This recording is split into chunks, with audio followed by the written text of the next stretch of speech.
चीज समझा दीजिए मुझे। अब मैं मथुरा जाती हूँ, वहां जो बांके बिहारी का मंदिर है, उस ट्रस्ट का अगर किसी जमीन पर कब्जा हो जाता है वहीं पर आसपास के इलाके में, तो सेम प्रावधान उसके लिए नहीं है जी?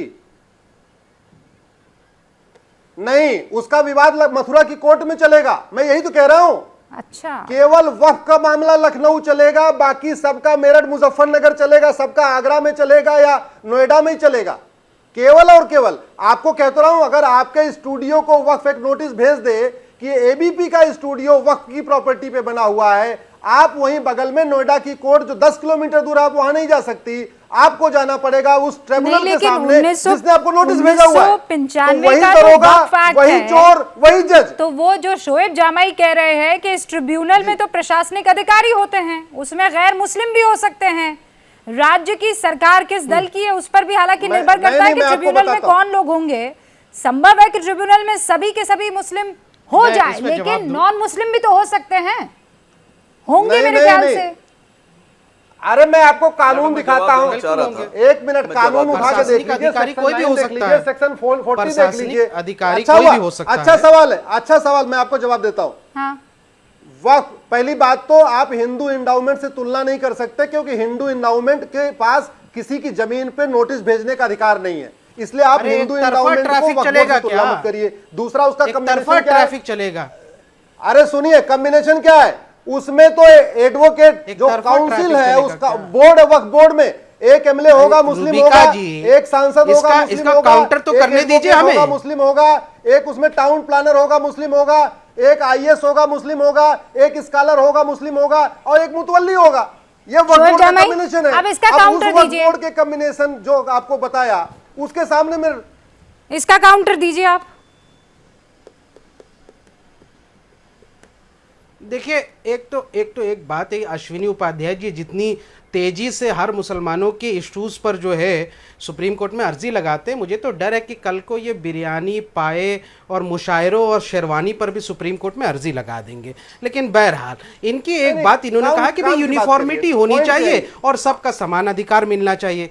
आप ये बताइए, यूनिफॉर्मिटी, सुनिए आपके काम की बात कर रहा हूं, यूनिफॉर्मिटी और सेमनेस का समझते हैं आप? यूनिफॉर्मिटी और सेमनेस में बहुत फर्क है। यूनिफॉर्मिटी हो सकती है लेकिन सेमनेस नहीं हो सकता। जो वक्फ की प्रॉपर्टी जिन्होंने वक्फ किया है, वक्फ बाय यूजर या वक्फ बाय डीड, वो उस प्रॉपर्टी का इस्तेमाल सिर्फ मुस्लिम कम्युनिटी के लिए, वेलफेयर के लिए होगा, वो पब्लिक प्रॉपर्टी नहीं होगी। तो वहां यूनिफॉर्मिटी आप कैसे लाएंगे? वहां पर्सनल लॉज लागू होंगे जो संविधान का हिस्सा है।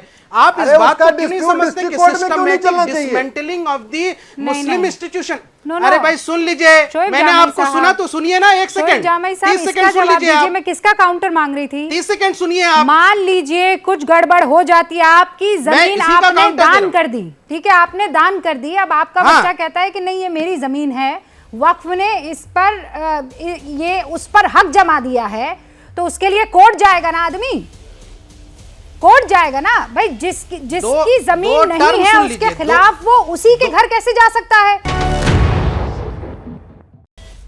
अब बहस के आखिरी पड़ाव में हम पहुंच चुके हैं। बहुत हद तक चीजें आपको समझ में आई होंगी कि क्यों अगर मुस्लिम पक्ष या AIMIM को लग रहा है कि एक ही समाज को, ये धर्म को निशाना बनाया जा रहा है, तो उसके पीछे की वजह क्या है, और अगर सरकार सर्वे की बात कर रही है वक्फ बोर्ड की, तो क्यों कर रही है, ये बातें आपको समझ में आ गई होगी। लेकिन चूंकि आखिरी पड़ाव है, मैं चाहती हूं कि और थोड़ा डिटेल में, गंभीरता से इस पर चर्चा हो जानी चाहिए।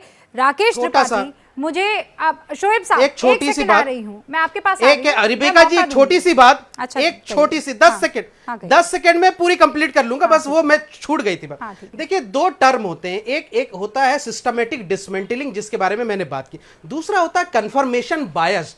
जब आपने इस सर्वे का ऑर्डर दिया, आप पहले से पूर्वाग्रह से ग्रसित होकर ये तय कर चुके हैं कि शासनाध्यक्ष गलत था 89 का। अब जो है मुझे इससे साक्ष्य जुटाने के लिए वक्फ की प्रॉपर्टी को हमको इसको नुकसान पहुंचाना। तो जब आप कंफर्मेशन बायस के शिकार होंगे तो आप ओपन एंडेड इन्वेस्टिगेशन नहीं हो सकता। मेरा सवाल सिर्फ यह है कि कंफर्मेशन बायस से शिकार होने के बाद आप कैसे इस सर्वे को यहां से लीगल और यहां से वैध ठहरा सकते हैं। इसमें सवाल नैतिकता का भी है, इसमें सवाल तकनीकी तौर पर भी है और इसमें सवाल कॉन्स्टिट्यूशनल वैलिडिटी का भी है कि आप आर्टिकल 29 आर्टिकल 19 जो राइट टू प्रॉपर्टी है उसका इंफ्रिंजमेंट है। लेकिन आपने यहाँ पर जो इसका इंफ्रिंजमेंट आप यहाँ कर पर रहे हैं। वर्बली रखी है उसमें बस मैं आपको एक लाइन बोल देना चाहती हूँ कि जो आप अगर चाहते हैं कि ये हिंदुस्तान सबका है, किसी एक का नहीं है, सबका है, उसमें हिंदू भी बराबर होंगे, मुसलमान भी बराबर होंगे, सिख भी बराबर होंगे और ईसाई भी बराबर होंगे। ऑल राइट सर, बिल्कुल होंगे। You understand this? लेकिन अब पर्सनल अगर लॉज कोई में नहीं ऐसा होंगे। एक्ट नहीं, सुनिए तो फिर पर्सनल लॉज में इसीलिए नहीं यूसीसी होंगे। वाला मामला आ जाता है ना। राइट टू प्रॉपर्टी का एक्ट है मैं ये। ये कह रही हूँ राइट कि टू- अगर राइट किसी टू प्रॉपर्टी राइट ये टू फंडामेंटल प्रॉपर्टी एक्ट में है। नहीं, right to right to property में प्रॉपर्टी ये कैसे फंडामेंटल हो गया कि अगर है, मुझे लगता है पहलू मेरी है। जमीन पर किसी ने अधिकार जमा दिया है तो वो मैं प्रूव करूंगी कि इसने अधिकार जमाया है। और अगर मुझे किसी तरह तो की आपके दिक्कत पास हुई तो ट्राइब्यूनल है ना मुझे भाई। उसी आदमी के दरवाजे को खटखटाना होगा जिसने कब्जा कर लिया है, instead of going to the court जो कि मुझे हक नहीं आपके मिला है। पास- तो यहां बायसनेस आ गया ना। अब नहीं। रुकिए आप, मैं आपके एक और सवाल का भाई, जवाब चाहती हूं और सिर्फ आपका सरकार नहीं, को- जो सरकार हिंदुस्तान को का लगता मुसलमान है है। तो वो- रुकिए शोएब साहब, एक सेकंड वो प्लीज, गवर्नमेंट इंपॉर्टेंट है ये। राकेश त्रिपाठी, मुझे इस सवाल का जवाब बोर्ड का दीजिए। सीईओ गवर्नमेंट द्वारा अपॉइंटेड आदमी होता है। शोएब जामाई को इस वक्त मैं नहीं मानती हूं क्योंकि वो वक्फ पे जुड़े हुए नहीं है, लेकिन वो एक आम मुसलमान की सोच को सामने रखने की कोशिश कर रहे हैं। मैं आपसे ये कह रही हूं कि ऐसा कोई कंट्रोवर्शियल मामला ना उत्पन्न हो, उसके लिए वक्फ और आप लोग मिलकर क्यों नहीं बात कर लेते कि वक्फ का बयान आ जाए, जैसे जमियत उलेमा हिंद का आया, दारुल उलूम का आया कि हमें कोई प्रॉब्लम नहीं है सर्वे से अगर मदरसों का कर रहे हैं, तो बहस ही ना हो फिर उस पर। रुचिका जी, मुझे लगता है कि इस बात से किसी को प्रॉब्लम होनी भी नहीं चाहिए और है भी नहीं। वास्तविकता में आम मुसलमान को कोई समस्या नहीं हो रही है और ये कोई मजहब से जुड़ा हुआ मसला भी नहीं है। ये मसला लीगल और इलीगल से जुड़ा हुआ है।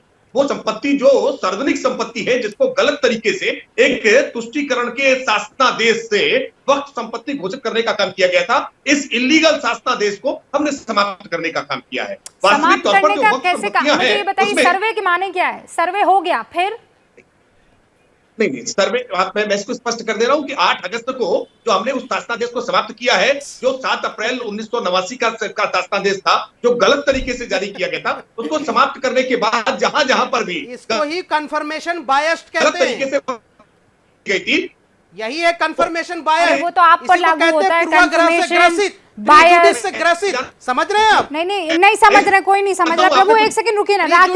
राकेश त्रिपाठी, मुझे ये बताइए कि सर्वे के माने क्या है? सर्वे हो गया फिर नहीं, सर्वे हो गया तो सांस नहीं होनी चाहिए, जो सही है वो सही रहेगा, जो हो गया तो क्यों नहीं रहेगा? संपत्तियां जो मुसर की जमीन है, बंजर की जमीन है, तो सार्वजनिक उपयोग की है, उसको अगर गलत तरीके से वक्फ के रूप में दर्ज किया गया है तो उसको वापस उसकी मूल अवधारणा में लाया जाएगा, मूल रूप में खोया जाएगा ताकि वो सत्य उपयोग के लिए है। हम इस पद्धति का अश्विनी उपाध्याय, क्या ये हो सकता है जो राकेश त्रिपाठी बोल रहे हैं? क्योंकि उस लिहाज से तो फिर ये मामला लीगल बैटल में कन्वर्ट हो जाएगा।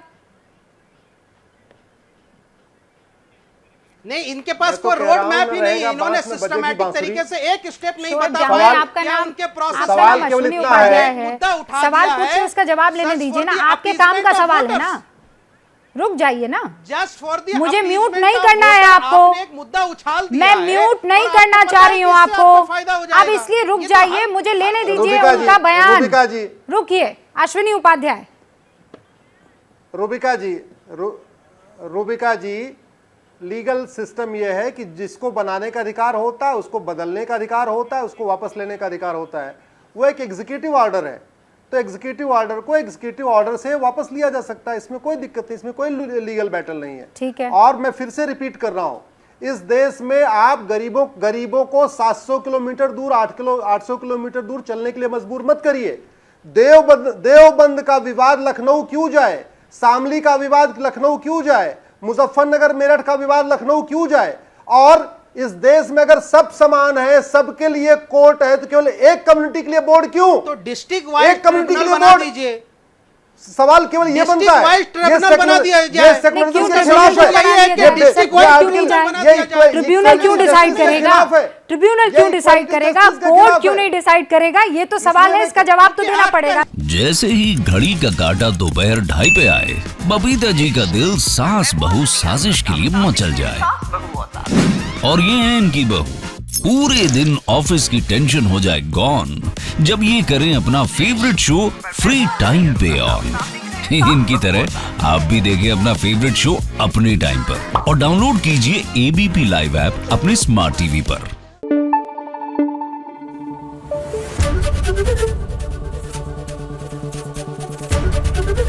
एबीपी न्यूज आपको रखे आगे।